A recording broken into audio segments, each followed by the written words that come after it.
Halo, selamat datang di Podstalgia. Pada kesempatan kali ini, sambil gue bersiap untuk pergi, gue ingin cerita pengalaman gue ketika nonton The Monk and the Gun di Busan Film Festival, Busan International Film Festival tahun 2023, alias pas Oktober lalu. Nah, ketika itu gue baru kelar nonton salah satu film. Gue lupa persisnya film apa, tapi setelah nonton, gue sama teman gue si Caca udah berencana untuk lanjut nonton The Monk and the Gun. Kenapa kita pilih film The Monk and the Gun? Karena premisnya menarik aja. Kayak pendeta gitu atau orang suci dan senjata yang punya konotasi tidak sebaik pendeta.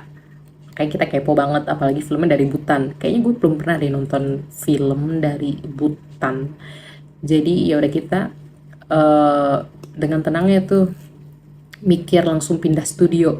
Ternyata pas kita cek tiketnya, lokasi atau venue dari film The Monk and the Gun itu berada di mall samping mall yang kita saat itu tempati. Jadi kita tuh saat itu di CGV, ternyata si film The Monk and the Gun ada di Lotte. Jadi kita harus jalan keluar, mana mepet banget, lumayan ngebut. Tapi untungnya nggak terlalu jauh juga sih. Ibaratnya mungkin kayak pindah dari uh, west to east mallnya GI. Tapi tetap aja cuy, deg-degan banget. Terus yaudah tuh kita masuk.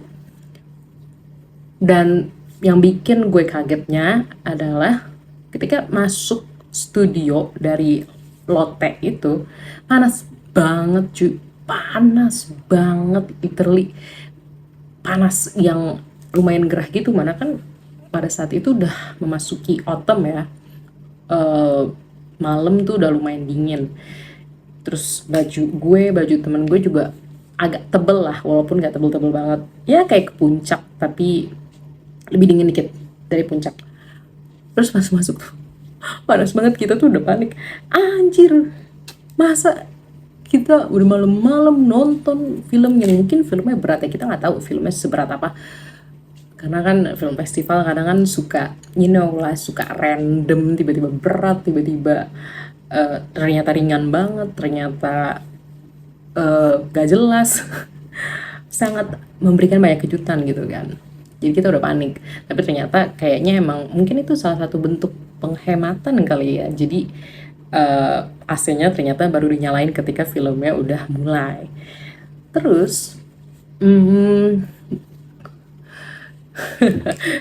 setelah itu ya udah, gue sama temen gue nonton film The Monk and the Gun-nya itu dong. Jujur, gue sangat suka dengan filmnya. Kenapa?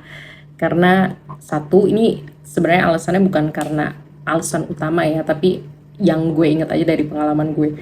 Satu, gue belum pernah ke Butan, dan gue lumayan kepo juga sama negara Butan seperti apa. Dan Butan yang digambarkan di film The Monk and the Gun itu menurut gue indah, tentram, dan adem.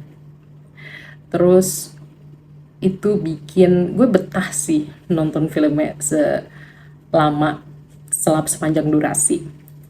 Terus selain itu buat gue juga ada suspense tersendiri dari cerita filmnya. Dari judulnya aja kan udah terlihat The Monk and the Gun, terus posternya ada pendeta atau apa ya istilahnya ya, ya bukan pendeta, biksu, sorry. Biksu yang bawa senjata cuy. Kayak buat apaan cuy dia bawa-bawa. Jadi sekalian aja kasih sinopsis. Jadi intinya ada pemuka agamanya minta tolong sama satu biksu untuk bawain dia senjata cuy. Dan senjatanya itu mau dipakai di sebuah acara yang besar, dan dia mau pakai senjatanya itu. Kayak bikin gue deg-degan kan, anjir mau ngapain dia pakai senjata di acara besar yang banyak penduduk kayak itu, kan bikin kepo dong gitu. Itu juga menarik banget sih sebenarnya sinopsisnya, dan bagaimana uh, kita dibuat penasaran ini sebenarnya pistol, senjatanya buat apa sih gitu, dan ternyata di balik senjata itu, mungkin ini agak spoiler ya, tapi semoga teman-teman tidak merasa ini spoiler banget karena ini tetap menyenangkan untuk ditonton. Jadi senjata yang diraih itu berasal dari sebuah perdagangan senjata yang ilegal, kocak banget. Lagian dagang senjata di Bhutan cuy, negara yang terkenal sebagai terbahagia di seluruh dunia ya seingat gue.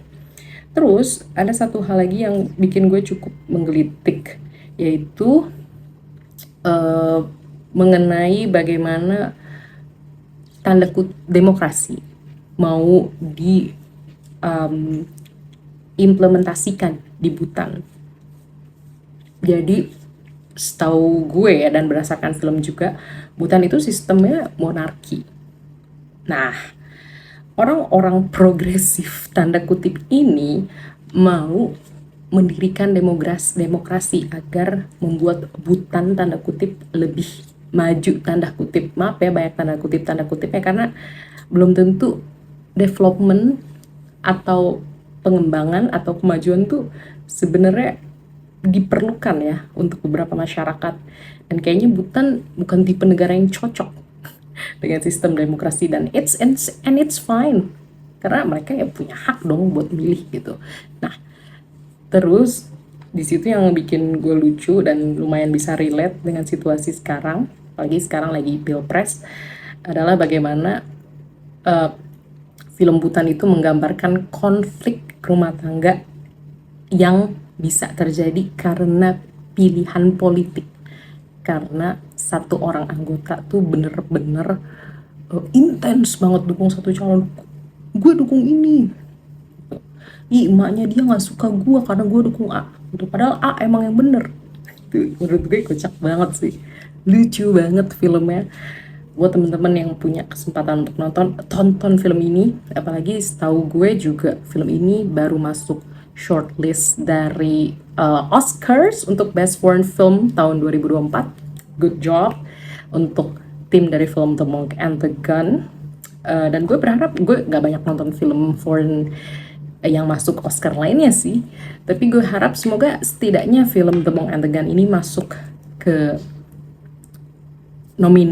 masuk menjadi nomine, karena mungkin ya filmnya mungkin menyentil publik, terutama publik Amerika Serikat ya, apalagi tentang bagaimana demokrasi itu di Bhutan gak cocok. Sedangkan kan di Amerika Serikat apa-apa demokrasi, freedom, dan sebagainya macam ya. Oke, itu aja curcol sekalian gue bersiap-siap pada video kali ini. Thank you yang udah nonton dan dengerin gue cuap-cuap sampai kali ini. Kalau ada kesempatan nonton film The Monk and the Gun, guys, nonton. And see you. Bye-bye. Thank you.